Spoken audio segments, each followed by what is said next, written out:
Megan Unver is a breast cancer thriver and survivor, cardiac nurse as well. And Dr. Harriet Borofsky is a medical director of breast imaging at Hackensack Meridian Health. And they join us this morning. Good morning, Nurse Megan and Dr. Borofsky. It is such an honor and pleasure to have you both on. Good morning. Thank you for having us. An honor to be here. Thank you. Well, this is a powerful story. Megan, you were high risk.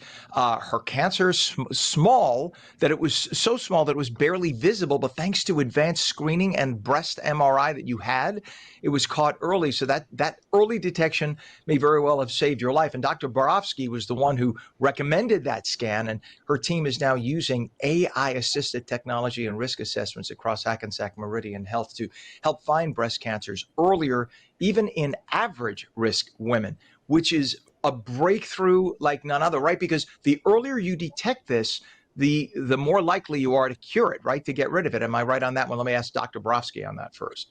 Absolutely, positively. Early detection of breast cancer is key because that's the way to halt the natural progression of the disease, increase treatment options, many of which are minimally impactful to women's lives. And ultimately, our goal, our mission every single day is to save women's lives and detect breast cancer early.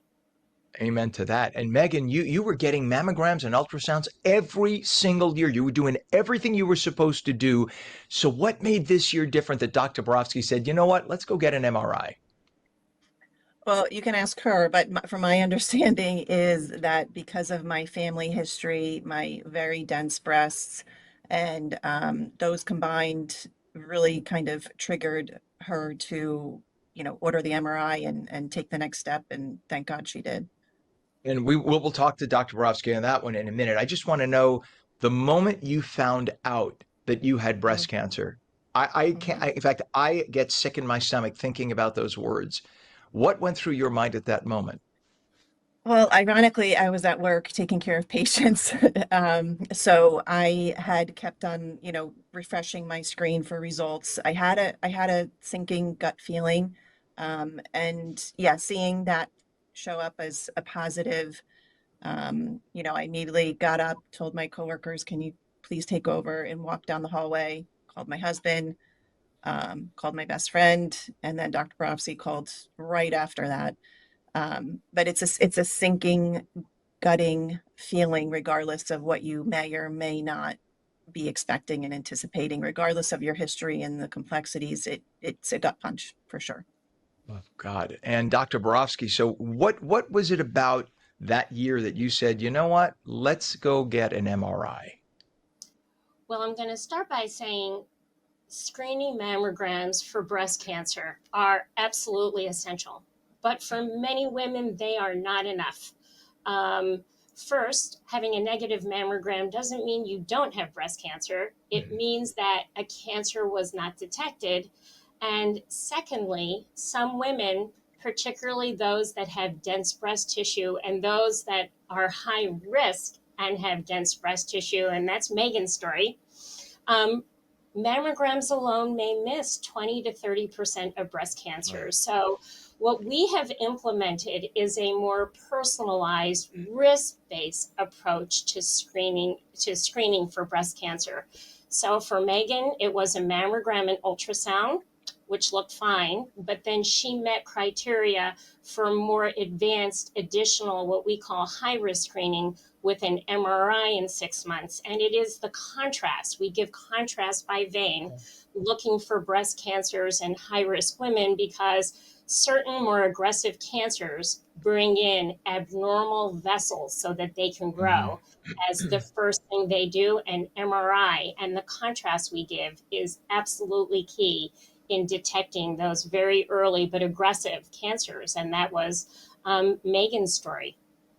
And so for those that don't understand, when you say contrast, it's like a dye, right, that goes into the blood, and it makes those little clusters of capillaries and veins and arteries that feed a potential tumor, right? You see it sort of like a grape being surrounded by a web. That's the way a doctor described it to me as, and that is what feeds a tumor or a potential growing cancer. Do I have that right, doctor? You got it. I couldn't have said it better. It is giving this contrast by vein that shows us blood flow. And it shows up right on the MRI. Really Have you essential gotten information to have for early detection. I didn't mean to step on you, doctor. I'm sorry. Have you gotten any pushback from insurance, or are they more willing at this point? Because think about it, if you detect it early with an MRI, you are saving tens of thousands. I'm talking about the money side of it now. Aside from the more important thing is the human life, obviously. But from an insurance company perspective, you're saving a lot of money in the long run. Have you gotten pushback, or are they more likely to approve an MRI in certain cases? They are more likely to approve an MRI if we do risk reporting. What do I mean by that? When Megan or any other woman comes in for her mammogram, the technologist asks a whole series of questions. Reproductive history, family history, breast density factors in, prior biopsy. There is a certain tool that we use that gives for each woman her lifetime risk for breast cancer. If it is 20% or higher, that's considered high risk, and insurance will authorize MRI in those situations, and we receive very little pushback. Now, the difficult thing is insurance companies have to cover screening mammograms fully. Anything additional, whether it be an ultrasound or an MRI, factors into a woman's insurance product. There are Mm. deductibles, co-pays, which could make it an affordability issue. So we're hoping that we could get some legislation passed, because this is not just something that, oh, well, I think I might want to have this. This is something we're talking about, saving lives. And again, this extra expense, I put in air quotes, when you're talking to early detection, so you can get quicker and in the long run, less expensive treatment. This makes sense from every angle. So there should be no out of pocket from women for this. This should be an automatic. It's not like it was voluntary that a woman said, I want to put some breasts on. And yeah, and I remember a doctor telling me that if a woman lived to be 200, every woman who lived to be 200 would eventually develop breast cancer. So it's like, just by statistics. So insurance companies got to wake up and realize this is not something that's just because they're hypochondriacal. We need to protect the women, and money should not be an issue.